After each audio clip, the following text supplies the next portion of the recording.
Inilah kisah inspiratif Bunda Teresa, yang mampu menggerakkan hati anak orang terkaya di Indonesia yang akhirnya memilih hidup miskin dan melayani orang miskin dengan menjadi biarawati. Berikut kisah lengkap Bunda Teresa. Gonce Bojaksiu lahir di Skopje, Republik Makedonia. Bunda Teresa, demikian perempuan itu lebih dikenal, adalah misionaris yang mengabdikan seluruh hidupnya untuk melayani orang miskin dan menderita. Sejak kecil, Anjeze Agnes dididik ibunya secara Katolik. Agnes senang sekali mendengar cerita tentang misionaris-misionaris yang melayani di Bengali, India. Di usianya yang ke-17, Agnes mendapat panggilan untuk hidup selibat kala berdoa di kuil Black Madonna of Letnis. Ia pun meninggalkan rumah dan bergabung dengan Susteran Loreto. Awal bergabung dengan susteran itu, Agnes berangkat ke Irlandia untuk mendapat pelatihan bahasa Inggris sebagai bekal mengajar di India.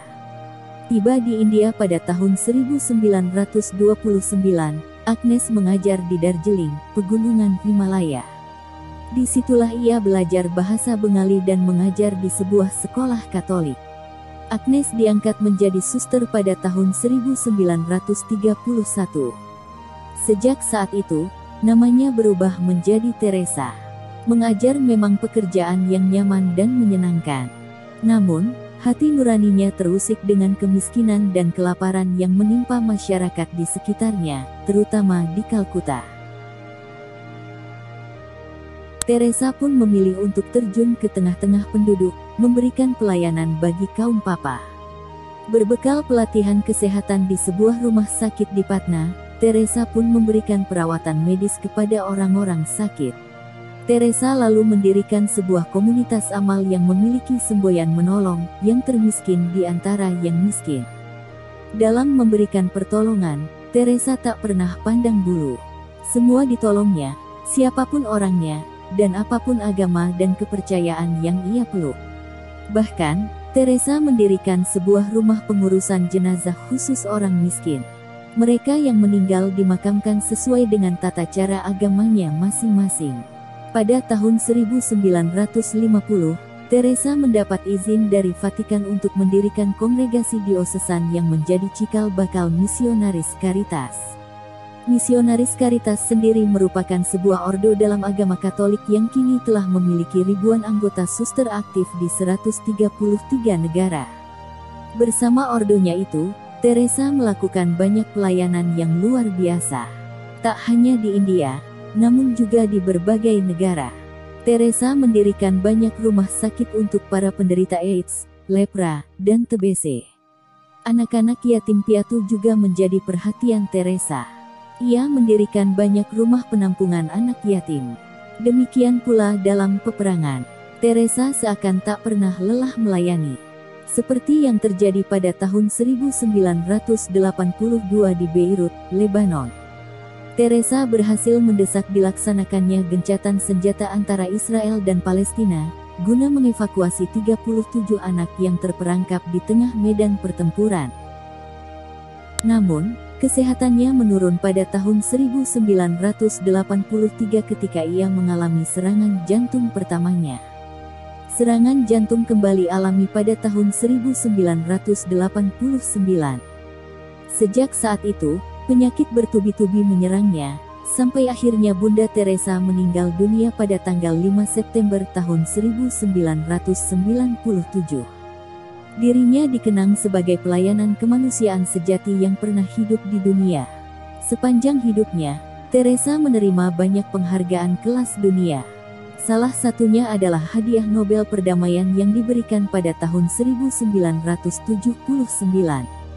Pada tahun 2003, atau 6 tahun setelah kematiannya, Bunda Teresa dibeatifikasi oleh Gereja Katolik dan menerima gelar Beata. Beata, atau yang berbahagia, diberikan kepada orang yang dianggap telah bekerja sangat keras untuk kebaikan atau memiliki keistimewaan secara spiritual. Itulah sepenggal kisah Bunda Teresa. Semoga kisahnya menginspirasi kita semua. Tuhan Yesus memberkati.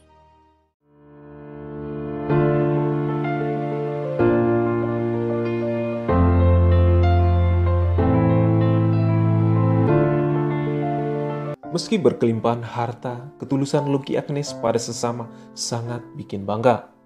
Lucky Agnes yang memiliki nama asli Maria Donna Devianti Darmoko boleh jadi terlahir sebagai keturunan orang paling kaya di Indonesia. Bisa dibayangkan sendiri, The Jarum merupakan salah satu merek rokok paling terkemuka.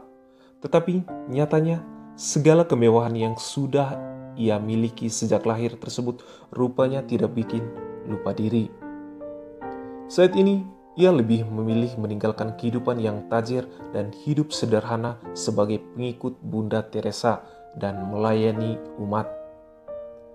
Belakangan ini foto-fotonya yang mengenakan pakaian khas biarbati itu menyebar di dunia maya dan diperbincangkan banyak netizen.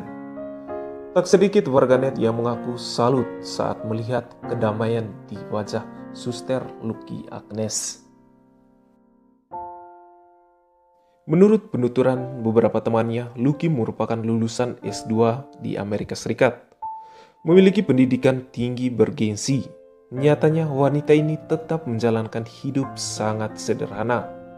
Ia juga pernah menjadi sekretaris pimpinan Kongregasi Misionaris Klaris di Kalkuta, India, di mana saat itu ia paling ikhlas untuk mendampingi orang-orang yang sekarat.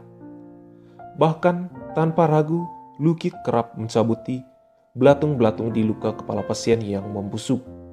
Hal ini membuat Lucky begitu dipandang luar biasa. Dan hebatnya lagi, wanita tersebut merupakan pengikut Mother Teresa yang dikenal sanggup hanya memiliki 2 set pakaian.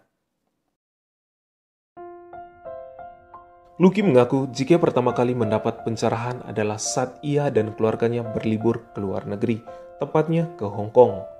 Saat itu, takdir mempertemukan Lucky dengan beberapa orang tunawisma dengan penampilan kotor, meringkuk, dan dalam kondisi sakit.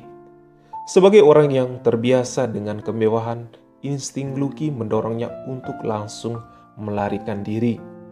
Lucky bahkan hampir muntah saat melihat orang-orang tersebut. Namun, setelah ia meninggalkan orang-orang kurang beruntung tersebut, ada sesuatu yang membuat gerak kakinya melambat. Suatu dorongan yang seolah-olah memintanya kembali untuk melakukan sesuatu untuk orang-orang kurang beruntung itu. Pada akhirnya, Maria Donna memutuskan untuk Kongregasi Misionaris Cinta Kasih dengan nama Suster Lucky Agnes. Saat itu, orang tuanya jelas sangat menentang pilihan tersebut. Namun bukan berarti Suster Lucky tidak melanjutkan pilihan hatinya. Bahkan ia saat ini berada di Timor Leste untuk membantu orang-orang yang kurang beruntung di sana, terutama masalah kesehatan serta kemiskinan. Suster Lucky sangat bersungguh-sungguh dengan apa yang ia lakukan. Tak peduli itu akan disorot atau tidak, yang penting ia bisa membantu sesamanya. Itulah kisah inspiratif Suster Lucky Agnes, seorang tuan putri yang terlahir di salah satu keluarga paling tajir di Indonesia. Pengabdiannya yang begitu besar tentu tidak bisa dilakukan banyak orang. Dari kisah tersebut semoga bisa menginspirasi untuk lebih peduli pada sesama, terlepas dari seberapa kaya orang tua kita.